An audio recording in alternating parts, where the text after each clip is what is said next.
My name's Elizabeth, and I just turned 17 when my life took a wild turn. Let me paint you a picture of my family. On the surface, we seemed decent enough. Dad worked his ass off, and Mom stayed home. I had a little sister, Amy, who was 12 years younger than me. Dad was a big shop manager at this company that belonged to my maternal grandmother. Grandma was a real go-getter. She started with a chain of laundromats, then expanded into making household chemicals and detergents for laundries. When she decided to retire, she offered the business to Mom. But she wasn't interested. So Dad stepped up and took over the company. That's when things started to get complicated. I remember the day it all went to shit. I was in my room, trying to focus on homework, when I heard Mom screaming at Dad downstairs. "You're nothing but a loser, John. This is my house, my family's business. You should be grateful I even let you run it." Things got worse over the next few weeks. Mom and Dad barely spoke to each other, and when they did, it usually ended in a shouting match. I tried to keep Amy distracted, but even at 5, she knew something was wrong. Then came the day that changed everything. I came home from school to find Dad in the living room, a suitcase at his feet. "Dad?" My voice cracked. "What's going on?" He walked over to me, pulling me into a tight hug. "I'm sorry, sweetheart. I can't stay here anymore. It's not good for anyone." I felt like I couldn't breathe. But what about Amy? What about me? Dad pulled back, his eyes shiny with unshed tears. "I love you both so much. Never forget that. But sometimes love isn't enough." He kissed my forehead, then walked over to Amy, who was watching us with wide, confused eyes. He knelt down, hugging her tightly.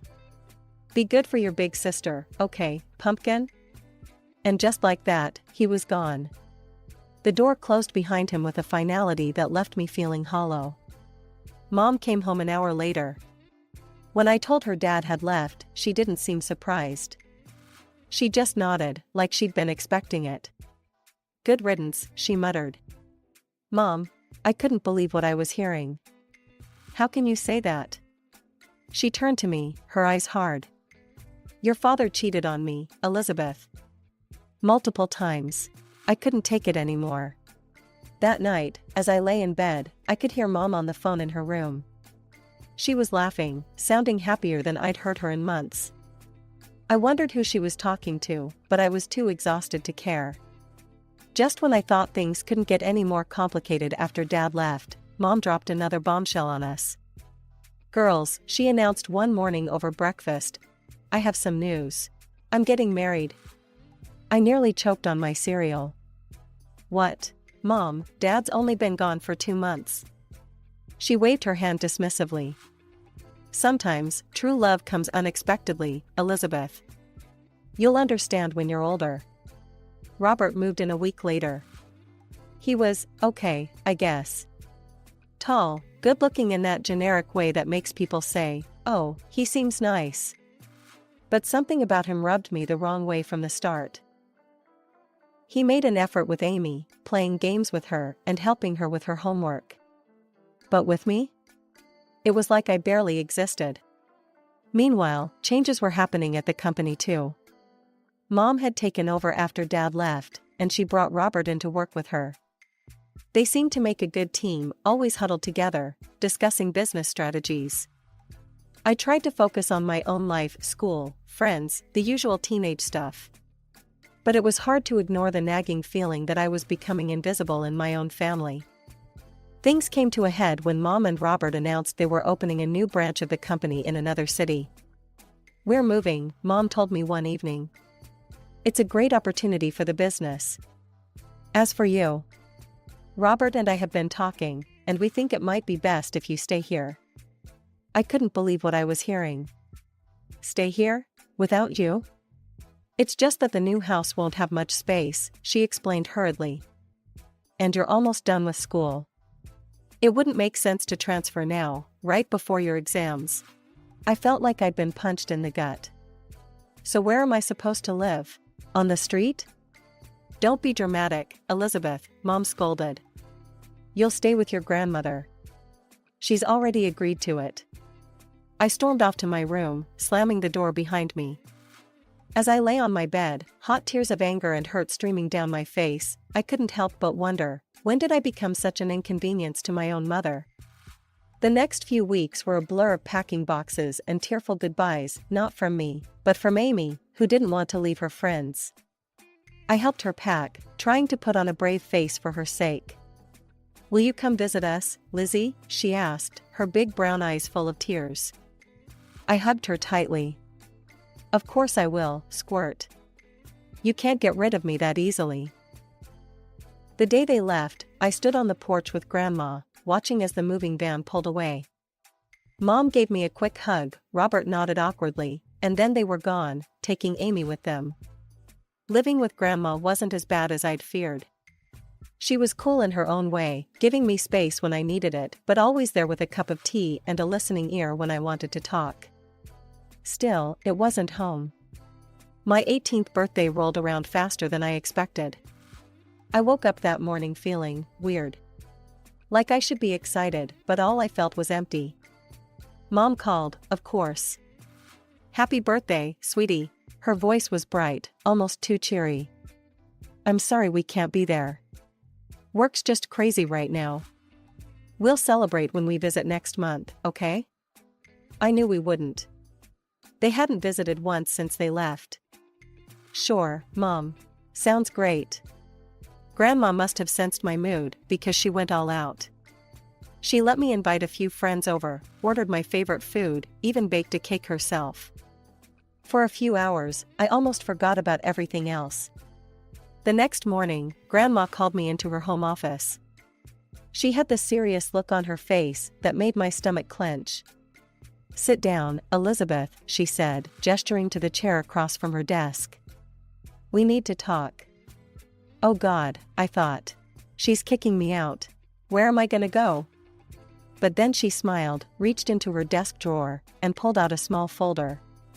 Happy birthday, sweetheart. Open it. I did, and nearly dropped it when I realized what I was looking at. Grandma, is this? She nodded, her eyes twinkling. The company is yours now, Elizabeth. I see potential in you, kiddo. You've got a good head on your shoulders, and I know you'll do right by the business. But Mom and Robert, they're running it now. Grandma's face hardened slightly. They're running a branch. The main company, the heart of it all, that's yours now. I sat there, stunned. Me, barely 18, owner of a multi-million-dollar company? It felt like a dream. Or a nightmare. I don't know what to say. Grandma reached across the desk, squeezing my hand.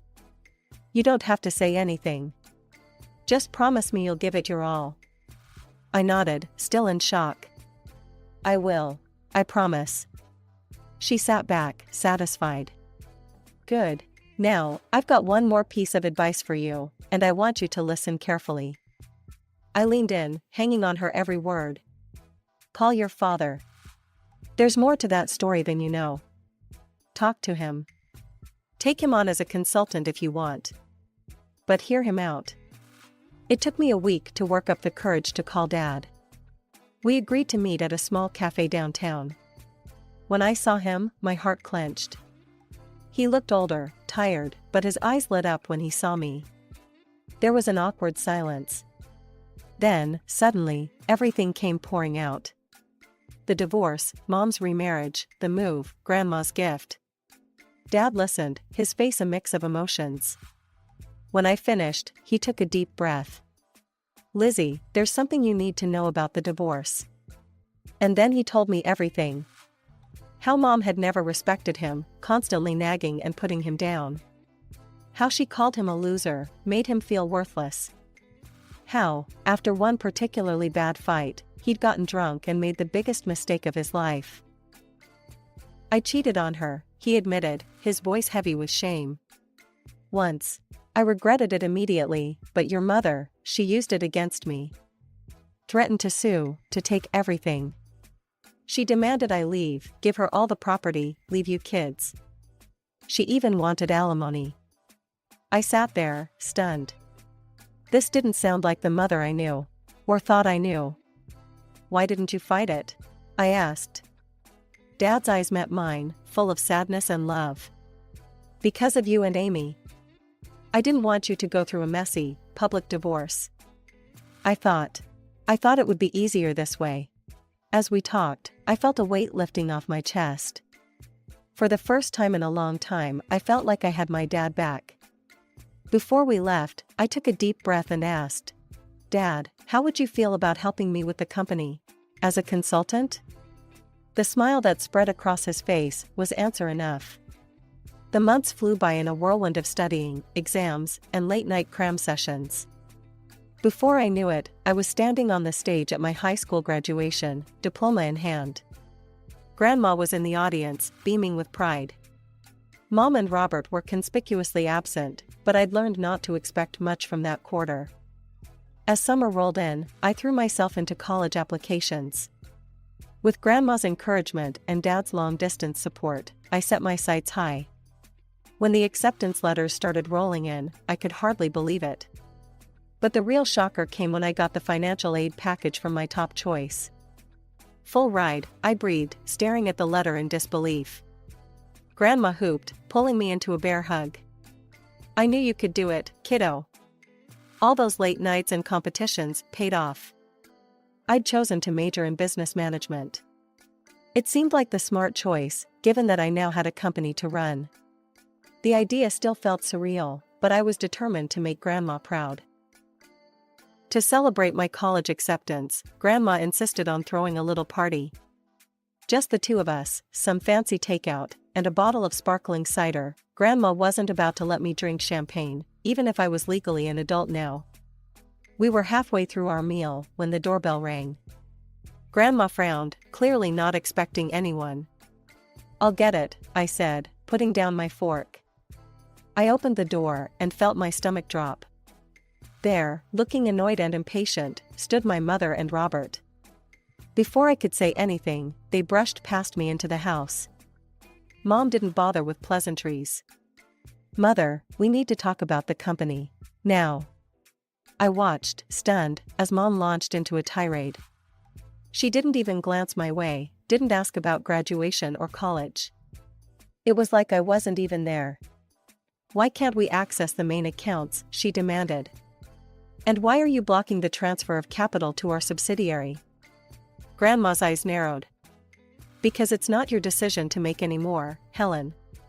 The company belongs to Elizabeth now. She's the one who'll decide its future and manage its finances. The room went dead silent. The tension in the room was palpable after Grandma's revelation about the company. I watched as a series of emotions flashed across Mom's face, shock, anger, and then, calculation. Suddenly, her entire demeanor changed. Elizabeth, sweetheart, she said, her voice soft and sickly sweet. I've missed you so much. Why don't you come live with us? I blinked, caught off guard by this sudden change. Mom stepped closer, reaching out as if to touch my arm. I instinctively stepped back. We've settled in so nicely in the new city. We have a beautiful house, and there's a room just for you. We could set up a desk, get you a new computer for your studies and work. No, Mom, I said, my voice steady. I'm happy here. I have my friends, my school.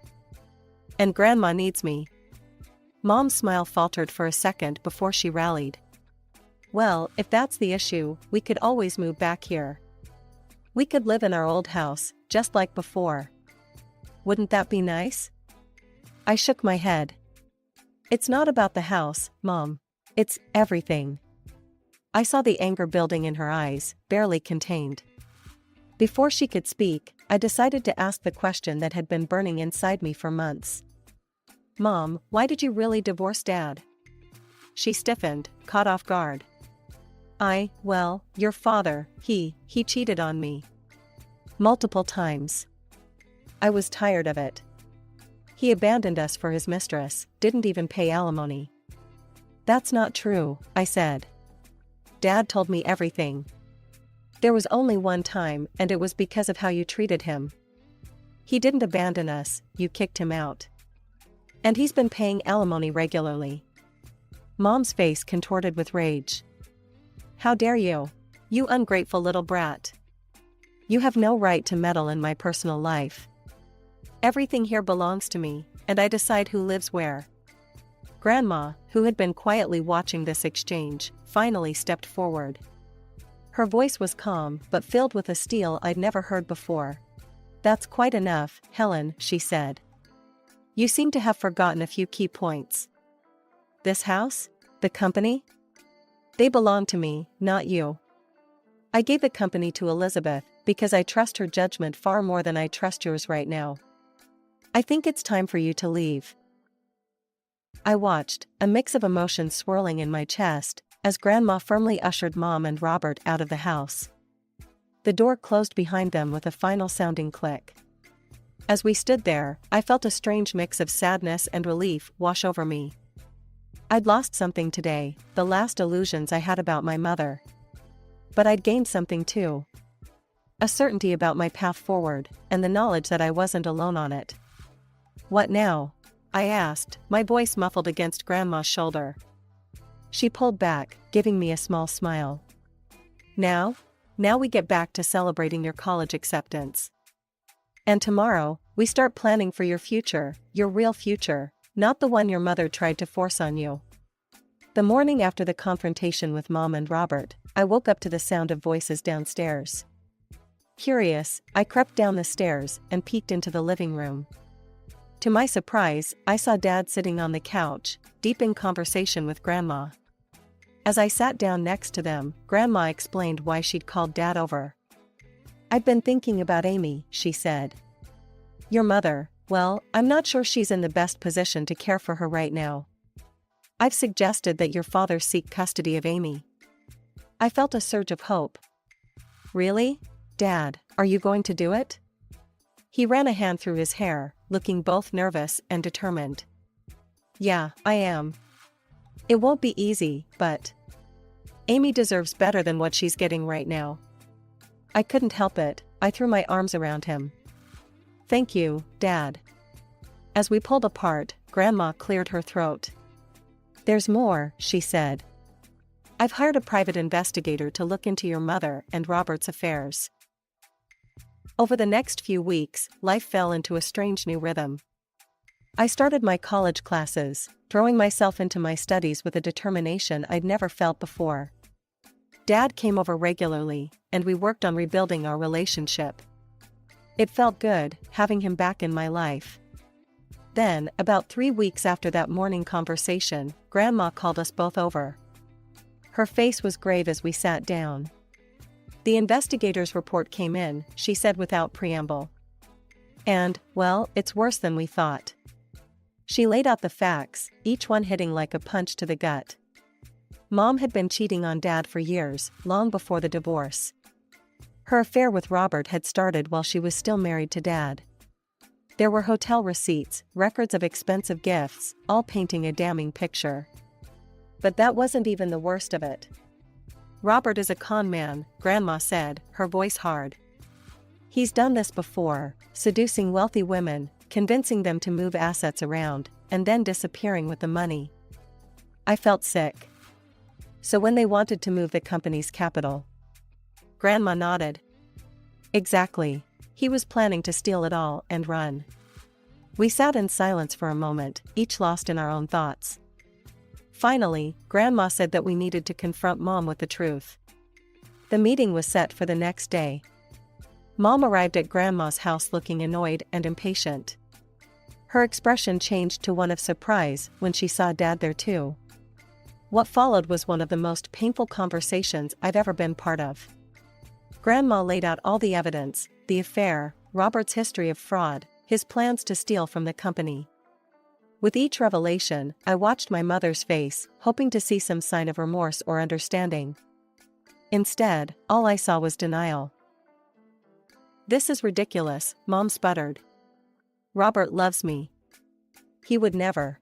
You're all just jealous of our happiness. Dad tried to reason with her. Helen, please. Look at the evidence. Think about Amy. Is this really the kind of man you want around our daughter? But Mom wouldn't hear it. She stood up, her face flushed with anger. I don't have to listen to this. Robert is a good man, and I trust him completely. You're all just trying to ruin my life. With that, she stormed out, slamming the door behind her. As we sat there, I realized something. This wasn't the end. It was just the beginning of what was sure to be a long, difficult battle. But looking at Dad and Grandma, I knew I wasn't facing it alone. The next few months were a whirlwind of legal battles and emotional turmoil. Dad, with Grandma's unwavering support and her lawyer's expertise, filed for custody of Amy. I tried to stay focused on my studies, but it was hard not to get caught up in the drama unfolding around me. The day of the custody hearing arrived, and I insisted on being there. The proceedings were grueling. Mom's lawyer tried to paint Dad as an absent father, but our lawyer came prepared. He presented evidence of Dad's consistent alimony payments, his attempts to stay in touch with us, and the stability of his current living situation. Then came the bombshell, the private investigator's report on Robert's fraudulent past and their plans to embezzle from the company. I watched Mom's face as the evidence was presented. She looked shocked, then angry, then lost. For a moment, I almost felt sorry for her. Almost. When the judge announced his decision, granting Dad full custody of Amy, I felt a mix of relief and sadness. Relief that Amy would be safe, sadness that it had come to this. As we left the courthouse, Amy in Dad's arms, Mom approached us. "This isn't over," she hissed, her eyes blazing with fury. Grandma stepped between us. "Yes, Helen, it is. Go home." The hits kept coming for Mom after that. The judge ordered her to pay child support to Dad for Amy. It was a reversal that clearly shocked her. She'd always assumed she'd be the one receiving support, not paying it. I threw myself into my studies and learning about the company, trying to distance myself from the ongoing drama. But it was hard to ignore the satisfaction I felt when I heard that Robert had left Mom, running off with another woman and a significant chunk of Mom's personal savings. It was a crisp autumn evening when Dad called me, his voice tight with suppressed emotion. "Your mother showed up at my place today," he said. "She wanted to reconcile. Said she'd made a mistake, that she wanted us to be a family again." My heart clenched. Part of me, a small, childish part, wanted him to say yes. Wanted our family back the way it used to be. But I knew too much now. We'd all been through too much. I told her no, Dad said firmly. I told her that ship had sailed a long time ago, and that I wouldn't put you or Amy through that again. I let out a breath I didn't know I'd been holding. "Good," I said, surprised by the strength in my voice. "You deserve better, Dad. We all do." There was a pause, and when Dad spoke again, I could hear the smile in his voice. "When did you get so wise, Lizzie?" I laughed, feeling lighter than I had in months. "I learned from the best." As I hung up the phone, I looked around my room at Grandma's house. My textbooks were spread out on the desk, next to a stack of reports from the company. Photos of me with Dad and Amy smiled back at me from the bulletin board. This wasn't the life I'd imagined for myself a year ago. It wasn't perfect, there was still so much to figure out, so many challenges ahead. But it was real. It was mine. I thought about Mom, suddenly alone after all her scheming and manipulations. I felt a twinge of pity, but it was overshadowed by a sense of justice. She'd made her choices, and now she had to live with the consequences. As for me, I had a family that loved me, a company to run, and a future full of possibilities. It wasn't the path I'd expected, but standing at the threshold of my new life, I realized something important. Time flies when you're juggling college and a multi-million-dollar company. Before I knew it, I was halfway through my degree, buried in textbooks and financial reports. Weekdays were a blur of lectures and late-night study sessions. But weekends? Those were sacred. Every Friday, I'd pack a bag and head home to Dad and Amy. "Lizzie," Amy would squeal, tackling me with a hug the moment I walked in. At 10, she was all gangly limbs and endless energy. Dad would emerge from the kitchen, usually wearing an apron. "Just in time for dinner," he'd say with a grin. Those weekends became my anchor. We'd eat together, Amy chattering about school, Dad and I discussing the company. After Amy went to bed, we'd often stay up late, poring over business strategies. Sundays usually found us at Grandma's. She'd cook up a storm, filling the house with the smell of roast chicken and apple pie. After lunch, we'd sit on the porch, talking about everything and nothing. "I always knew you had it in you, Elizabeth," Grandma would say, squeezing my hand. As graduation approached, I felt a mix of excitement and apprehension. Dad was true to his word, running the company with skill while preparing me to take over. "I'm ready to hand over the reins whenever you are," he told me one evening. I hugged him tight. "Thank you, Dad, for everything." Life wasn't perfect. There were challenges ahead, decisions to be made, a company to run. But as I looked at my little family, Dad, Amy, Grandma, I knew we could face anything together.